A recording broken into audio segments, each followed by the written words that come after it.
சித்திரை மாசம் வந்துட்டாலே தென் தமிழக மக்களுக்கு ஒரே கொண்டாட்டம் தான். குறிப்பா மதுரையை சுத்தி உள்ள பகுதி மக்களுக்கு. அதுக்கான காரணம் சித்திரை திருவிழா. மீனாட்சி அம்மன் திருக்கல்யாணமும் அழகர் ஆத்துல இறங்குற நிகழ்ச்சியும் நடக்கும். இப்ப இந்த வீடியோல அழகர் ஆத்துல இறங்குறதுக்கான ஆத்துல இறங்குறத பத்தி மக்கள் என்ன கதை சொல்றாங்க அப்படின்னு பார்த்தோம்னா, மீனாட்சி அழகரோட தங்கச்சி. மீனாட்சியோட கல்யாணம் மதுரையில நடக்குது. அந்த கல்யாணத்துல கலந்துக்கிறதுக்காண்டி அழகர் மலையில இருந்து சீர்வரிசையோட மதுரையை நோக்கி வந்துகிட்டு இருக்காரு.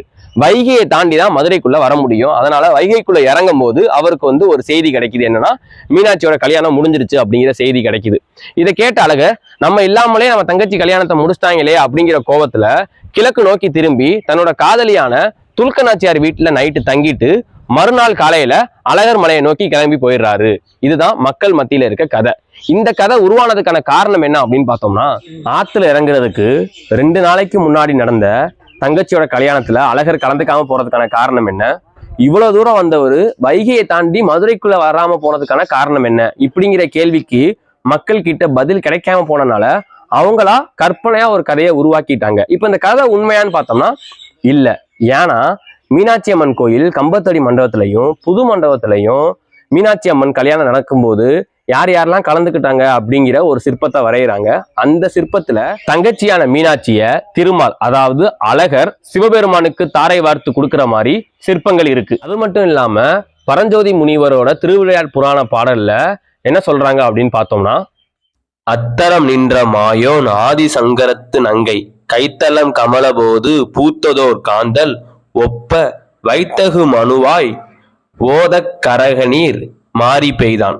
இந்த பாடலோட பொருள் என்ன அப்படின்னு பார்த்தோம்னா, திருமால், அதாவது அழகர் மீனாட்சியோட கல்யாணத்துல கலந்துக்கிட்டு தன்னோட தங்கையான மீனாட்சியை சிவபெருமானுக்கு தாரை வார்த்து கொடுத்ததை இந்த பாடல் சொல்லுது. இதன் அடிப்படையில அழகர் ஆத்துல இறங்குறத பத்தி மக்கள் மத்தியில ஒரு கதை இருக்குல்ல, அந்த கதை உண்மை கதை இல்ல, கற்பனையா உருவான ஒரு கதை. இதுக்கான இன்னொரு சான்று என்ன அப்படின்னு பார்த்தோம்னா, மீனாட்சி அம்மன் கோயிலுக்கும் அழகர் கோயிலுக்கும் எந்த சம்பந்தமும் எந்த தொடர்பும் இல்லை. அது மாதிரி மீனாட்சி அம்மன் திருக்கல்யாணத்துக்கும் அழகர் ஆத்துல இறங்குறதுக்கும் எந்த தொடர்பும் இல்லை. திருமலை நாயக்கர் காலத்துலதான் மீனாட்சி அம்மன் திருக்கல்யாணம் சித்திரை மாசத்துல நடக்குது. அதுக்கு முன்னாடி வரைக்கும் மீனாட்சி அம்மன் திருக்கல்யாணம் மாசி மாதத்துல நடந்துச்சு அப்படின்னு ஆய்வாளர்கள் சொல்றாங்க. அழகர் ஆத்துல இறங்குறத பத்தி மக்கள் மத்தியில என்ன கதை இருக்கு, அந்த கதையோட உண்மைத்தன்மை என்ன அப்படிங்கிறத பத்தி எல்லாம் பார்த்தோம். அதே மாதிரி கோயில் நிர்வாகம் அழகர் ஆத்துல இறங்குறத பத்தி என்ன சொல்றாங்க அப்படிங்கிறத பார்ப்போம். சித்திரை திருவிழாவை முன்னிட்டு அழகர் கோயில் நிர்வாகம் சார்பாக ஒரு அழைப்புதல் ரெடி பண்றாங்க.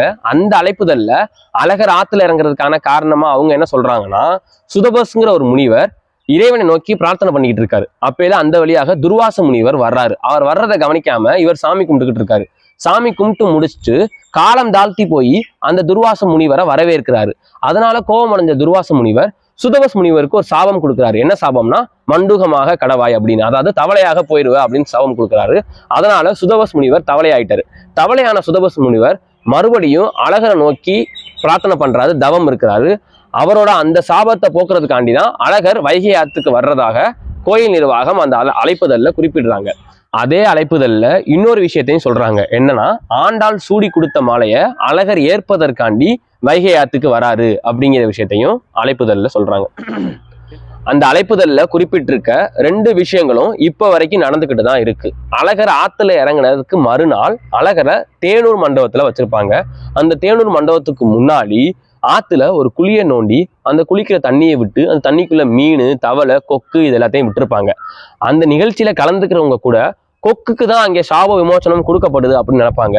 ஆனா கொக்குக்கு இல்ல, தவளைக்கு தான் அங்க சாப விமோசனம் கொடுக்கப்படுது. அதே மாதிரி ஆண்டாள் சூடி கொடுத்த மாலையை அழகர் எங்கே ஏற்கிறாருன்னா, தல்லாகுளம் பெருமாள் கோயில்ல ஏற்கிறாரு. இந்த நிகழ்வு பொதுமக்கள் பார்க்கறதுக்கு அனுமதி இல்லை, அதிகாரிகளே அதை பண்ணி முடிச்சிடுறாங்க அப்படின்னு சொல்லப்படுது. இப்ப நம்ம 3 கதையை பார்த்தோம். ஒண்ணு மக்கள் மத்தியில இருக்க ஒரு கதை, 2வது அந்த சுதபஸ் முனிவரை பத்தின கதை, 3வது ஆண்டாளை பத்தின கதை. இந்த ஆண்டாளை பத்தின கதையை நம்ம விட்டுருவோம். இந்த 2 கதையை மட்டும் எடுத்துக்குவோம். மக்கள் மத்தியில இருக்க கதையில ஒரு நண்பகத்தன்மை இருக்கு. இப்ப நம்ம உறவினர்களே நம்மளை மதிக்கலாட்டி நம்ம அவங்க மேல கோவப்பட்டுக்கிட்டு அவங்க வீட்டுக்கு போக மாட்டோம். அதனால மக்கள் மத்தியில இருக்க கதையில ஒரு நண்பகத்தன்மை இருக்கு. ஆனா அந்த கதை உண்மையான கதை இல்லை. இப்ப இந்த 2வது கதை சுதபஸ் முனிவரை பத்தின கதை. அதுவும் ஒரு நம்பும்படியா இல்லை. ஏன்னா ஒரு மனுஷனை தவளையாக்குறது, மறுபடியும் தவளையை மனுஷனாக்குறங்கிறது நம்புறபடியா இல்லை. அப்ப இந்த கதையும் அழகர் ஆத்துல இறங்குறதுக்கு ஒரு காரணமா இருந்திருக்காது. அப்ப அழகர் ஆத்துல இறங்குறதுக்கு உண்மையான காரணம் என்ன அப்படிங்கிறத பாக்குறதுக்கு முன்னாடி அழகர் யாரு அப்படிங்கிறத நம்ம தெரிஞ்சுக்கணும். அதே மாதிரி அந்த கோயில் உண்மையிலே ஒரு வைணவ கோயிலா அப்படிங்கிறதையும் பத்தி நம்ம பார்க்கணும். அழகர் கோயில் உண்மையான வைணவ கோயில் இல்ல, அது வைணவர்களால் கைப்பற்றப்பட்ட கோயில். இதை தோ பரமசிவம் அவர்கள் தன்னோட அழகர் கோயில் புத்தகத்துல குறிப்பிடுறாரு. எதன் அடிப்படையில அவர் இதை சொல்றாருன்னா, அழகர் கோயில்ல நரசிம்ம வழிபாடு இருக்கு. இந்த நரசிம்மரை வைணவர்கள் எப்ப பயன்படுத்துவாங்கன்னா, பிற மதத்தவர கோயிலை கைப்பற்றும் போது இந்த நரசிம்மரை வைணவர்கள் பயன்படுத்துவாங்க. உதாரணத்துக்கு இப்ப சமண கோயிலையோ பௌத்த கோயிலையோ வைணவர்கள் கைப்பற்ற நினைக்கிறாங்கன்னா, அங்க ஃபர்ஸ்ட் அவங்க கொண்டு போய் வைக்கிற சிலை நரசிம்மரோட சிலையா தான் இருக்கும் அப்படின்னு தோ பரமசிவம் அவர்கள் குறிப்பிடுறாரு. இந்த அழகர் கோயிலையும் நரசிம்மர் வழிபாடு இருக்கு. அதன் அடிப்படையில அந்த அழகர் கோயில் வைணவர்களால் கைப்பற்றப்பட்ட கோயில் அப்படிங்கிறது தெரியுது. அப்ப யாருக்கிட்ட இருந்து அந்த கோயிலை அவங்க கைப்பற்றினாங்க? அங்க இருக்க அழகர் உண்மையிலே யாரு? பேராசிரியர் கா நெடுஞ்செழியன் அவர்கள் என்ன சொல்றாருன்னா, அழகர் கோயில் ஒரு ஆசிவக கோயில், அங்க இருக்க அழகர் ஒரு ஐயனார் அப்படின்னு சொல்றாரு. ஆசிவகத்துல மொத்தம் 3 ஐயனார். ஐயனார் பேரு மக்களி கோசாலர். அவர் தான் ஆசிவகத்தை உருவாக்குனதா இருந்தாலும் 2வது ஐயனார் தான் ஆசிவகத்தை நிறைய இடத்துக்கு பரப்பி அதை நிறுவனமயமாக்குனவர். அவரோட பேரு ஆதீனம் அழகிய நாயனார். அவருக்கு இன்னொரு பேர் இருக்கு. அவர் பார்க்க அழகா இருப்பாரு, அதனால அவருக்கு அழகர்னு இன்னொரு பேர் இருக்கு.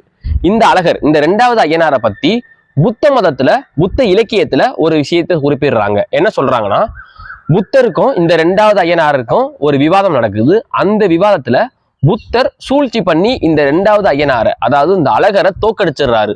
அதனால மன உடைந்து போன அந்த 2வது ஐயனாரு ஆத்துக்குள்ள விழுந்து தற்கொலை பண்ணி இறந்து போயிடுறாரு.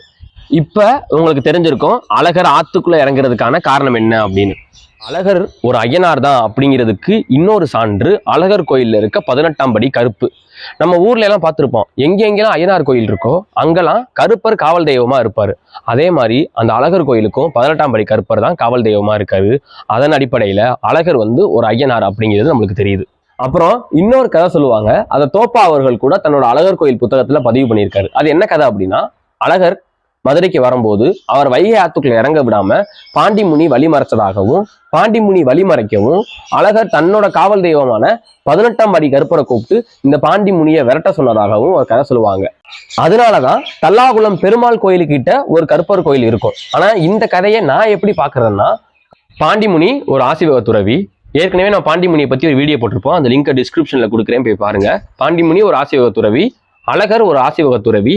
அந்த ஆசிவக துறவியான அழகர் தற்கொலை பண்ணிக்க வராரு. அதை ஆசிவக துறவியான பாண்டிமுனி தடுக்கிறாரு. இப்படிதான் இந்த கதையை நான் பாக்குறேன். இதன் அடிப்படையில தான் அழகர் ஒரு ஐயனார் அப்படிங்கிறது நம்மளுக்கு தெரியுது.